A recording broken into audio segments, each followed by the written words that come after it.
Hi friends, Ganavi ಕಿಚನ್ಗೆ ಸ್ವಾಗತ. ಇವತ್ತಿನ recipe ಬಂದು ಬೀಟ್ರೂಟ್ ಪಲ್ಯ. ಹೇಗೆ ಮಾಡೋದು ನೋಡೋಣ ಬನ್ನಿ. ಅದಕ್ಕಿಂತ ಮುಂಚೆ ನಮ್ಮ ಚಾನಲ್ ಯಾರೆಲ್ಲ ಸಬ್ಸ್ಕ್ರೈಬ್ ಮಾಡಿಲ್ಲ ಪ್ಲೀಸ್ ಸಬ್ಸ್ಕ್ರೈಬ್ ಮಾಡ್ಕೊಂಡು ನೋಡಿ. ನಾನಿಲ್ಲಿ ಅರ್ಧ kg ಬೀಟ್ರೂಟ್ ತೊಗೊಂಡಿದ್ದೀನಿ, ಸಣ್ಣಗೆ ಹೆಚ್ಕೊಂಡಿದ್ದೀನಿ. ನಾನಿಲ್ಲಿ ಒಗ್ಗರಣೆಗೆ ಈರುಳ್ಳಿ, ಸಾಸಿವೆ, ಕರ್ಬೇವಿನ ಸೊಪ್ಪು ತೊಗೊಂಡಿದ್ದೀನಿ. ಶುಂಠಿ, ಬೆಳ್ಳುಳ್ಳಿ, ಹಸಿಮೆಣ್ಸಿನ್ಕಾಯಿ ತೊಗೊಂಡಿದ್ದೀನಿ. ಇದನ್ನು ಒಂದು ಮಿಕ್ಸಿ ಜಾರ್ ತೊಗೊಂಡು ಪೇಸ್ಟ್ ಥರ ರುಬ್ಕೊಬೇಕು. ಹೇಗೆ ಮಾಡೋದು ನೋಡೋಣ ಬನ್ನಿ. ನಾನಿಲ್ಲಿ ಸ್ಟವ್ ಮೇಲೆ ಒಂದು ಕುಕ್ಕರ್ ಇಟ್ಕೊಂಡಿದ್ದೀನಿ. ಇದಕ್ಕೆ 1 ಗ್ಲಾಸಷ್ಟು ನೀರು ಹಾಕ್ಕೊಳ್ಳಿ ಸಾಕು. ನಾವು ಬೀಟ್ರೂಟು ಕುಯ್ದು ಹೆಚ್ಕೊಂಡಿದ್ದೀವಲ್ಲ ಅದು ಬೇಯಿಸ್ಕೋಬೇಕು. ಅದು ಬೇಯಕ್ಕೆ ಎಷ್ಟು ಬೇಕೋ ಅಷ್ಟು ನೀರು ತೊಗೊಂಡ್ರೆ ಸಾಕು.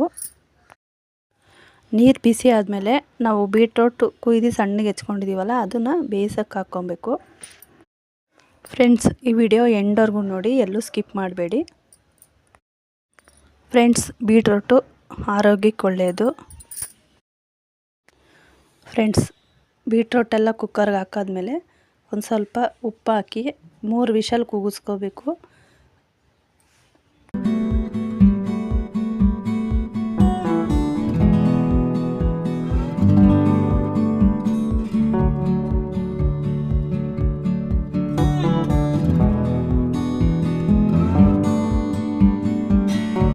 ನೋಡಿ 3 ವಿಷಲ್ ಆಗಿದೆ. ಇವಾಗ ಫುಲ್ಲು ತಣ್ಣಗಾದ್ಮೇಲೆ ಓಪನ್ ಮಾಡಿ ನೋಡಿ, ಇಷ್ಟು ಬೆಂದಿದ್ರೆ ಸಾಕು ಬೀಟ್ರೂಟು. ನೋಡಿ, ಇಷ್ಟು ಬೆಂದಿದ್ರೆ ಸಾಕು, ಪಲ್ಯ ಸೂಪರಾಗಿರುತ್ತೆ. ಇವಾಗ ಬೀಟ್ರೂಟ್ ಬೆಂದಿರೋದಲ್ಲ, ನೀರೆಲ್ಲ ನೀಟಾಗಿ ಸೋದಿಸ್ಕೊಬೇಕು. ಆಮೇಲೆ ಒಗ್ಗರಣೆ ಮಾಡ್ಕೊಬೇಕು. ನೋಡಿ, ನಾನು ಇವಾಗ ಒಂದು ಕಡಾಯಿ ಇಟ್ಕೊಂಡಿದ್ದೀನಿ. ಇದಕ್ಕೆ 1 ಟೇಬಲ್ ಸ್ಪೂನಷ್ಟು ಎಣ್ಣೆ ಹಾಕ್ಕೊಳ್ಳಿ. ಎಣ್ಣೆ ಬಿಸಿ ಆದಮೇಲೆ ಸಾಸಿವೆ, ಈರುಳ್ಳಿ, ಕರ್ಬೇವಿನ ಸೊಪ್ಪು ಎಲ್ಲ ಹಾಕ್ಕೊಂಡು ಒಗ್ಗರಣೆ ಮಾಡ್ಕೊಳ್ಳಿ.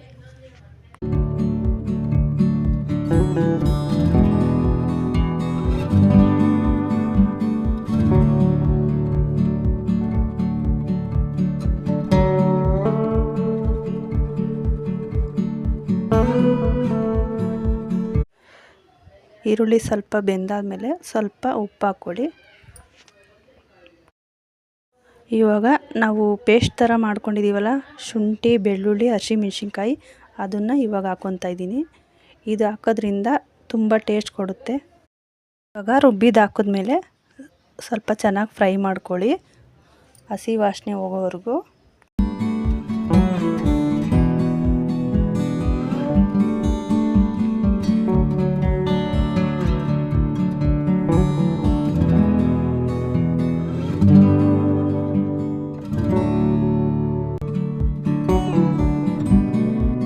ನಾನಿವಾಗ ಮಿಕ್ಸಿ ಜಾರಲ್ಲಿ ನೀರು ಹಾಕ್ಕೋತಾ ಇದ್ದೀನಿ.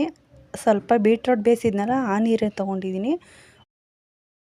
ಒಂದು ಸ್ವಲ್ಪ ಬಿಸಿ ಮಾಡ್ಕೊಳ್ಳಿ. ಬಿಸಿ ಮಾಡ್ಕೊಂಡಿದ್ದಾದಮೇಲೆ ನಾವು ಬೀಟ್ರೂಟ್ ಬೇಯಿಸ್ಕೊಂಡಿದ್ದೀವಲ್ಲ ಅದನ್ನು ಇವಾಗ ಹಾಕಿ ಮಿಕ್ಸ್ ಮಾಡ್ಕೊಬೇಕು. ನೋಡಿ, ನಾನು ಬೀಟ್ರೂಟ್ ಬೇಯಿಸ್ಕೊಂಡಿದ್ನಲ್ಲ ಇವಾಗ ಅದನ್ನು ಹಾಕ್ಕೊತಾ ಇದ್ದೀನಿ. ಇದನ್ನು ನೀಟಾಗಿ ಮಿಕ್ಸ್ ಮಾಡ್ಕೊಳ್ಳಿ.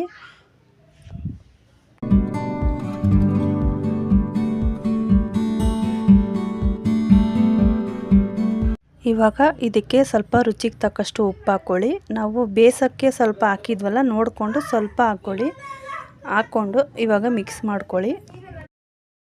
ಫ್ರೆಂಡ್ಸ್, ಬೀಟ್ರೂಟ್ ಪಲ್ಯ ರೆಡಿ. ದೋಸೆಗೆ, ಚಪಾತಿಗೆ, ರೊಟ್ಟಿಗೆ ಎಲ್ಲದಕ್ಕೂ ಸೂಪರಾಗಿರುತ್ತೆ. ಒಂದು ಸಲ ಟ್ರೈ ಮಾಡಿ. ಲಾಸ್ಟಲ್ಲಿ ಸ್ವಲ್ಪ ನಾನು ಇವಾಗ ಕೊತ್ತಂಬರಿ ಸೊಪ್ಪು ಹಾಕ್ಕೊತಾ ಇದ್ದೀನಿ. ಫ್ರೆಂಡ್ಸ್, ಈ ಪಲ್ಯ ನೀವು ಒಂದು ಸಲ ಟ್ರೈ ಮಾಡಿ, ತುಂಬ ಚೆನ್ನಾಗಿರುತ್ತೆ, ತುಂಬ ಟೇಸ್ಟಿಯಾಗಿರುತ್ತೆ. ಓಕೆ ಫ್ರೆಂಡ್ಸ್, ಇದಾಗಿತ್ತು ಇವತ್ತಿನ ವಿಡಿಯೋ. ಫ್ರೆಂಡ್ಸ್, ಈ ವಿಡಿಯೋ ಇಷ್ಟ ಆದರೆ ಫ್ರೆಂಡ್ಸು ಫ್ಯಾಮ್ಲಿಗೆ ಶೇರ್ ಮಾಡಿ. ಎಂಡ್ವರೆಗೂ ನೋಡಿದ್ದೀರಾ ಅಂದ್ಕೋತೀನಿ. Thanks for watching. ಬಾಯ್.